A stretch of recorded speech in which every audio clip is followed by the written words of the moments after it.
Assalamualaikum warahmatullahi wabarakatuh. Bismillah, alhamdulillah, la haula wa la quwwata illa billah. Ananda, calon mempelai yang berbahagia, dalam kesempatan kali ini kita akan membahas materi tentang kiat-kiat mendapatkan anak soleh. Sebelum kita bahas kiat-kiatnya, mari kita simak ilustrasi berikut ini.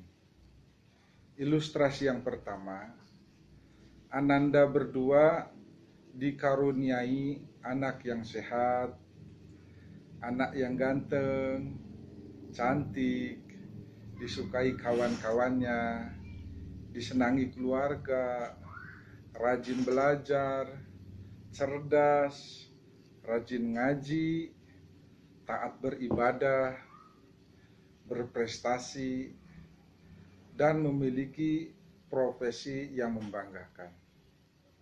Suatu saat, Ananda berdua diumrohkan, dihajikan oleh anak-anak Ananda. Selanjutnya, masa tua Ananda dimuliakan oleh mereka. Itulah ilustrasi yang pertama. Bagaimana Ananda berdua membayangkan ilustrasi tersebut? Tentunya membanggakan, bukan? Selanjutnya, coba Ananda simak ilustrasi yang kedua.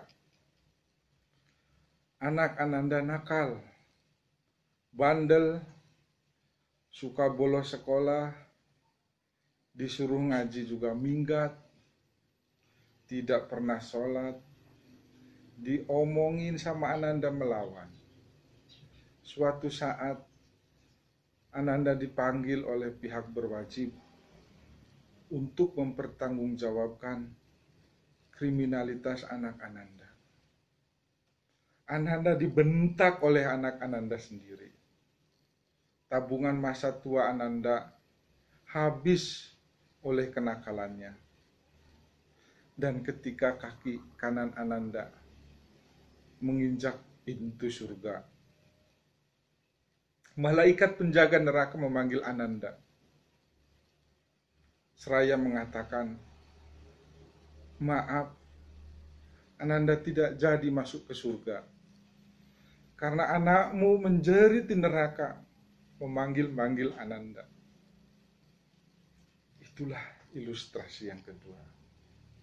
Kira-kira bagaimana Ananda membayangkan ilustrasi kedua tersebut? Menyesakkan, bukan? Itulah ilustrasi atau baru ilustrasi. Bagaimana hancurnya kita jika hal itu terjadi di alam nyata Ananda. Padahal lebih dari itu pun kenakalan anak itu ada dalam alam nyata. Oleh karena itu, marilah kita minta kepada Allah untuk dijauhkan dari hal tersebut. Na'udzubillah, summa na'udzubillah. Ananda calon mempelai yang berbahagia, semua orang tua tentunya mengharapkan mendapatkan anak seperti di ilustrasi yang pertama, atau ingin mendapatkan anak yang soleh. Akan tetapi, tidak semua orang tua pantas mendapatkannya. Pertanyaannya, pantaskah Ananda mendapatkan anak soleh tersebut?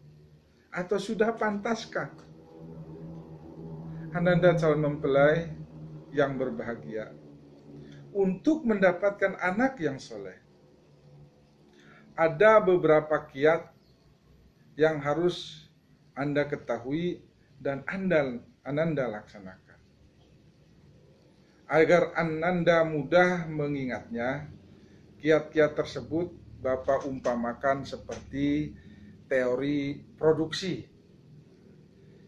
Dalam teori produksi Ananda, untuk menghasilkan produk atau hasil yang baik, maka dibutuhkan bahan baku yang baik pula. Jadi syarat yang pertama, bahan baku yang baik. Begitupun jika Ananda menginginkan anak soleh, maka perbaiki diri dulu. Diri Ananda diperbaiki. Jadikanlah pernikahan Ananda sebagai titian perbaikan ketaatan Ananda kepada Allah Subhanahu wa Ta'ala. Yang tadinya sholatnya sering terlewat menjadi lebih giat. Yang tadinya sholatnya di rumah saja, wahai calon suami, sholatnya jadi ke masjid, sering ke masjid. Yang tadinya hidupnya kurang tertata menjadi hidup yang lebih terencana, hidup yang lebih baik lagi, dan lain-lain. Insya Allah, jika Ananda sudah taat, berperilaku soleh, maka peluang untuk mendapatkan anak yang soleh pun terbuka lebar untuk Ananda. Ananda, calon mempelai yang berbahagia, setelah bahan baku baik, ini tetap kita contohkan di dalam seperti teori produksi. Syarat berikutnya adalah cara produksi yang baik, atau cara buatnya juga harus baik, tidak cara buat asal-asalan. Percuma bahan baku baik, cara buatnya asal-asalan, hasilnya juga tidak akan maksimal.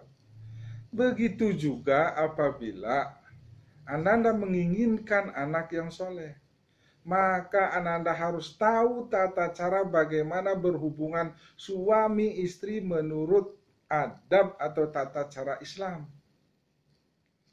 Paling tidak, Ananda sebagai calon mempelai wajib hafal doa sebelum berhubungan suami istri. Sudah hafal belum? Masa sebentar lagi mau jadi pengantin masih belum juga hafal doanya? Doanya sebagai berikut Ananda. Bismillahi Allahumma janibna syaiton wa janibi syaiton ma rozaqtana. Itulah doanya. Dalam doa tersebut mengandung makna bahwa Ananda berlindung kepada Allah dari godaan syaitan ketika berhubungan suami istri. Dan Ananda juga minta perlindungan kepadanya atas keturunan agar terhindar dari sifat-sifat kesyaitanan. Itulah makna doa tersebut. Ananda, calon mempelai yang berbahagia, tekadkanlah bahwa Ananda mampu hafal doa tersebut paling tidak sebelum hari H pernikahan Ananda. Ya. Selanjutnya, materi adab berhubungan suami istri yang lebih lengkapnya dapat Ananda pelajari dalam materi yang sudah dikirim melalui WhatsApp atau WA. Ananda, calon mempelai yang berbahagia, setelah tahapan adab berhubungan suami istri yang Islami, yang harus Ananda ketahui lagi, yaitu bagaimana berperilaku atau bersikap ketika anak Ananda di dalam rahim, ketika istri mengandung, ya. Yaitu bagaimana? Yang pertama, menjaga kesehatannya. Yang kedua, membangun ketenangan dan kebahagiaan yang mengandung atau ibunya. Jadi berikanlah pelayanan, perhatian terbaik untuk ibu yang sedang mengandung. Selanjutnya, banyak-banyak berdoa kepada Allah. Juga berperilaku yang baik. Mudah-mudahan dengan Ananda berperilaku baik ketika anak Ananda dalam kandungan, itu akan menempel kepada perilaku anak Ananda kelak setelah lahir dan setelah besar. Selanjutnya, banyak-banyak juga berdoa dan lain-lain. Untuk lebih jelasnya lagi, baca di dalam materi bimbingan. Ananda, calon mempelai yang berbahagia, kiat yang ketiga, nah ini kiat untuk mendapatkan anak yang soleh, yaitu memberikan nafkah atau rezeki yang halal dan baik, atau halalan thayyiban. Hindarilah perjalanan pernikahan Ananda dari nafkah yang haram. Ingat, jangan sekali-kali wahai engkau para suami membawa nafkah yang haram ke rumah. Karena nafkah yang haram akan menjadi penghalang Ananda mendapatkan anak yang soleh. Karena apa? Karena darah yang ngalir di dalamnya adalah darah yang haram. Nauzubillah. Pokoknya usahakan jaga kehidupan rumah tangga Ananda dari harta yang haram. Ananda calon mempelai yang berbahagia, kiat yang keempat yaitu bekali anak Ananda pendidikan yang baik. Baik pendidikan umum, apalagi terlebih pendidikan agama.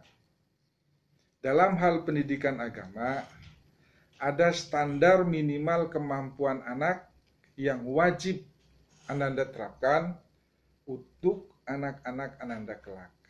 Apa itu? Yang pertama, bisa sholat dengan benar dan mandiri. Benar dalam bacaannya, benar dalam gerakannya, dan juga benar dalam waktu sholatnya, alias waktu-waktu sholat anak Ananda itu tidak lalai.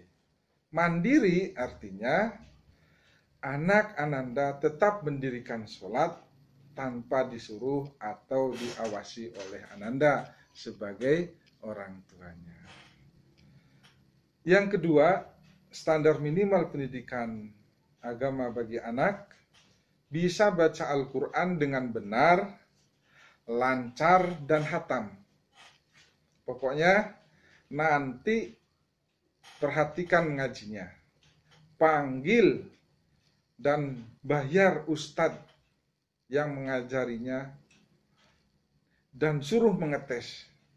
Kalau sudah benar, kalau sudah lancar, hatam, baru Ananda puas. Berarti salah satu indikator standar minimal pendidikan agamanya sudah berhasil. Yang ketiga, standar minimal pendidikan agama anak Ananda yaitu mempunyai akhlak yang baik. Sikap, tutur katanya, dan perbuatannya. Dan perhatikan sejak dini, apakah akhlaknya sudah baik atau malah sebaliknya. Ananda calon mempelai yang berbahagia, itulah standar minimal pendidikan agama anak Ananda yang wajib Ananda terapkan kelak. Selanjutnya, kiat mendapatkan anak soleh yang kelima yaitu banyak-banyak berdoa kepada Allah untuk kebaikan anak Ananda. Adapun doa yang wajib Ananda hafal sebagai calon mempelai, sebagai calon suami, calon istri, dan sebagai calon orang tua bagi keturunan Ananda, yaitu doa Rabbana hablana min azwajina wa dzurriyyatina qurrata a'yun waj'alna lil muttaqina imama. Ananda sudah hafal tentunya? Kalau belum, tolong sebelum hari H sekali lagi, doa ini wajib hafal karena ini doa untuk keluarga. Sementara Ananda kan mau berkeluarga. Ananda calon mempelai yang berbahagia, itulah kiat-kiat mendapatkan anak soleh semoga bermanfaat. Dan doa Bapa untuk Ananda, semoga Ananda dikaruniai keturunan yang soleh, solehah, yang membanggakan Ananda. Amin ya Allah ya Rabbal Alamin. Billahi taufik wal hidayah. Wassalamualaikum warahmatullahi wabarakatuh.